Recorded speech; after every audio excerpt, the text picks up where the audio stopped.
Et malgré la guerre commerciale de Trump et ses tarifs douaniers, l'excédent commercial chinois a explosé en 2025. Bonjour Philippe. Bonjour David. Philippe Escande, éditorialiste économique. 1200 milliards de dollars d'excédents commerciaux pour l'empire du milieu. C'est du jamais vu dans l'histoire.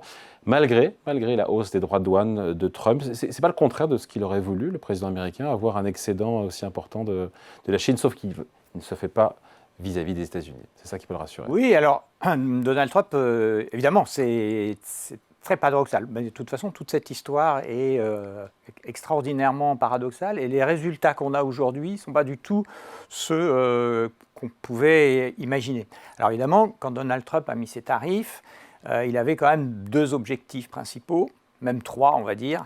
Le premier, c'est éventuellement de gagner un petit peu d'argent avec les droits de douane, en percevant finalement ces droits de douane sur l'étranger. À un moment, on disait même qu'on pourrait remplacer finalement l'impôt par les droits de douane. Le deuxième, c'est de réindustrialiser le pays. Et donc, c'était finalement tous ces gens qui nous ont piqué notre boulot, on va les taxer, comme ça leurs produits seront plus chers et ça rendra plus compétitifs les produits américains, on réindustrialisera l'Amérique. Puis le troisième, effectivement... affaiblir la Chine. Affaiblir la Chine. Et donc... c'est pas ce qu'on voit au travers de ces 1200 milliards d'excédents commerciaux. C'est pas du tout ce qu'on voit. Donald Trump a déclenché la guerre des tarifs. Qui sont passés, je crois, c'est des 2% en moyenne avant qu'il arrive à 16-17% sur les produits étrangers. C'est là que, si on rentre dans les détails, c'est plus du tout la big picture qu'on avait au départ. La big picture, c'était je déclenche la guerre des tarifs. Il avait menacé la Chine de droits de douane de 145%, il faut quand même se rappeler. Et puis tous les autres pays, la Suisse, 30%, enfin, voilà, la France, le Japon, enfin tous les pays. Donc ça a été quand même un gros foutoir général, toute cette histoire. Et après, on s'est aperçu qu'en fait, non, c'est un instrument de négociation. On le dit souvent, et c'est vrai que Donald Trump, c'est un négociateur, c'est ça qu'il sait faire. Et puis sa forme de négociation, on le voit avec le Groenland en ce moment, c'est je tape d'abord, je fais un effet de souffle considérable. L'effet blast. L'effet blast. Et puis après, ensuite, derrière, je négocie. Et c'est ce qui s'est passé, c'est-à-dire que les derniers calculs qui ont été faits montrent que les taux moyens aujourd'hui de droits de douane imposés par Trump 16-17 sont même moins que ça. Enfin, on va dire entre 12 et 15%. Contre 2% avant qu'il arrive. Contre 2% avant qu'il arrive, mais contre 32-35% annoncé en moyenne en avril dernier. C'est quand même pas, on ne parle pas de la préhistoire, non. C'était il y a donc très peu de temps. Et tout ça pour un résultat qui effectivement est mitigé et très paradoxal. Alors mitigé parce que donc 1200 milliards d'euros d'excédents commerciaux, on va voir d'où ils viennent, mais ce qui est sûr c'est que les exportations chinoises vers les États-Unis, elles, sont en baisse de 20%. Et cette contraction-là doit faire plaisir au président américain. Voilà, alors donc effectivement, de ce point de vue-là, on peut dire que Donald Trump a remporté une première bataille puisque les exportations chinoises se sont effondrées. Enfin, effondré de 20% quand même, c'est quand même assez important. Paraît-il que les droits de douane américains ont été un peu contournés par la Chine qui a fait transiter ses produits par des pays d'Asie du Sud-Est. Voilà, donc là on parle des chiffres officiels, après on verra, effectivement il s'en est rendu compte, le Mexique il a commencé à le surtaxer parce qu'il s'est aperçu qu'il y avait beaucoup de produits chinois qui passaient par le Mexique, mais aussi par le Vietnam, par d'autres circuits. Mais en tout cas, il reste que non seulement la part de la Chine dans les importations américaines s'est fortement réduite, mais le déficit commercial américain s'est largement amélioré. En octobre dernier, le déficit commercial était d'une trentaine de milliards et c'est le meilleur résultat depuis, je crois, 2009. Donc mission accomplie. Donc il a réduit, oui, effectivement, de ce point de vue-là, effectivement, il a réduit très fortement la balance. Alors après, quand on rentre dans les détails, ça devient beaucoup plus compliqué. D'abord, le chiffre d'octobre que je citais, il est en grande partie dû aux négociations avec les laboratoires pharmaceutiques.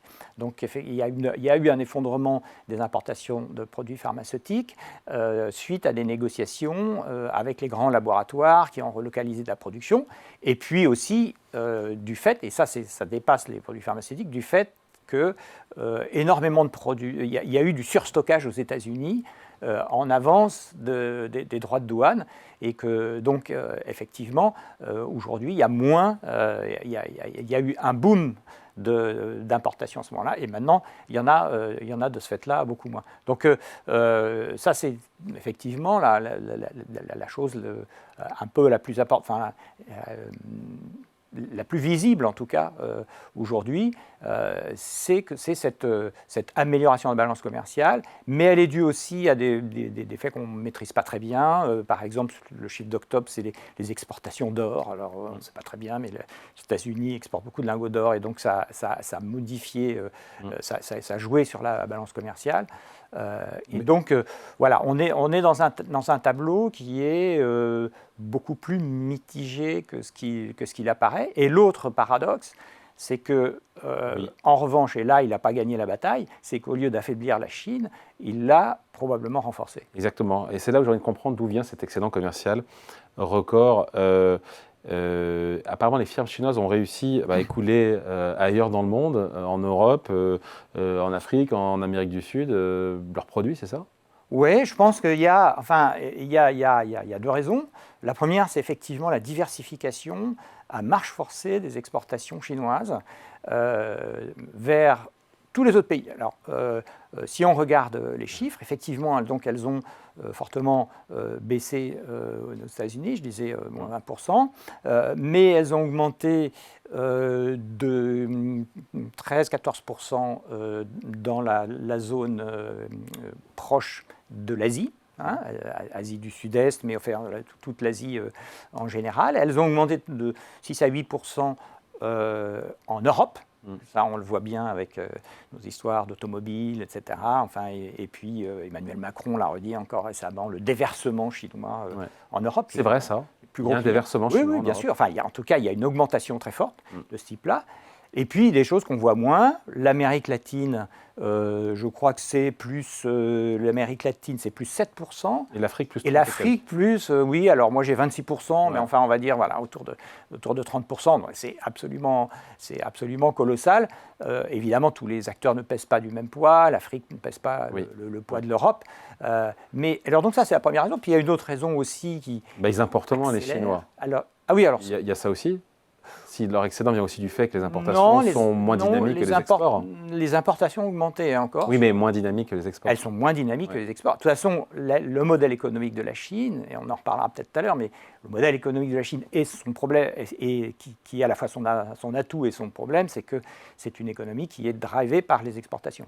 Donc si le moteur, un petit peu comme l'Allemagne, si le moteur d'exportation cale, eh bien, il n'y a pas suffisamment la consommation pour prendre, prendre le relais. Il faut comprendre les consommateurs qui, pour le coup, se retrouvent pas ruinés, mais en tout cas qui ont vu leur investissement immobilier, leur patrimoine immobilier réduit fortement avec la crise immobilière, et qui se retrouvent évidemment à moins consommer parce qu'il y a un appauvrissement patrimonial. Tout à fait. Et donc ça, effectivement, c'est un énorme problème. Donc là, on rentre dans la question de l'économie chinoise, mais l'économie chinoise, en ce moment, elle est en difficulté du fait qu'il y a une déflation des prix chez elle qui n'encourage pas la consommation, et puis effectivement cette bulle immobilière qui n'en finit pas de se dégonfler. Mais ce qu'on peut dire quand même globalement sur cette histoire des tarifs, c'est que loin d'affaiblir la Chine, ça a plutôt renforcé. On peut dire que c'est elle, finalement, la gagnante pour l'instant de la bataille des tarifs déclenchée par Donald Trump. Ce n'était pas écrit encore une fois. Elle gagne des parts de marché, la Chine, dans le commerce mondial.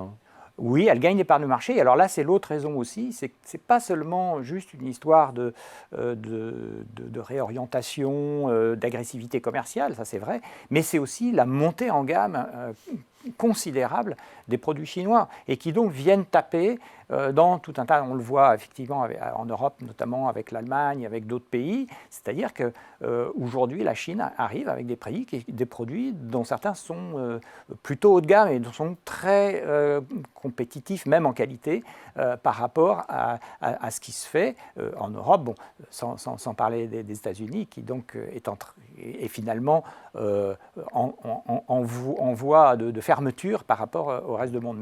Et ça, c'est quelque chose que les constructeurs automobiles ont pris en pleine poire, si j'ose dire, récemment. C'est-à-dire qu'aujourd'hui, dans beaucoup de domaines, la Chine est dominante, y compris Comment on se protège, comment on qualité. protège nos industries, nos emplois en Europe? Il y avait cette surtaxe sur les voitures électriques.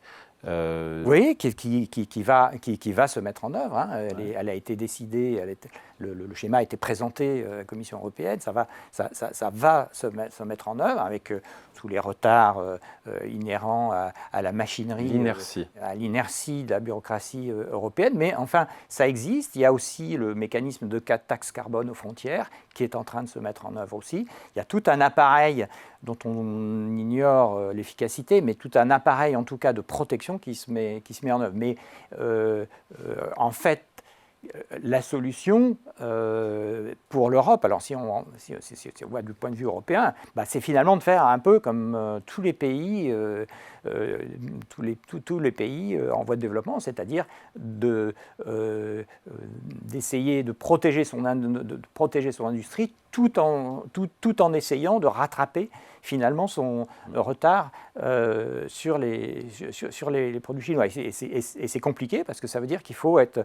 mais ce qu'ont très bien fait les Asiatiques, les tigres asiatiques, que ce soit Hong Kong, Taïwan et la Corée, c'est-à-dire de jouer sur le levier de la protection pour protéger ses champions, mais en même temps sur le levier du libéralisme pour les faire monter finalement en compétences. Et c'est malheureusement un peu la voie européenne, c'est-à-dire qu'elle a ce double problème, effectivement, d'être en perte de compétences sur ses produits et d'être attaqué sur son marché par les produits chinois. Donc la conclusion, c'est que le grand vainqueur de la guerre commerciale de Trump, c'est la Chine? Pour l'instant, oui.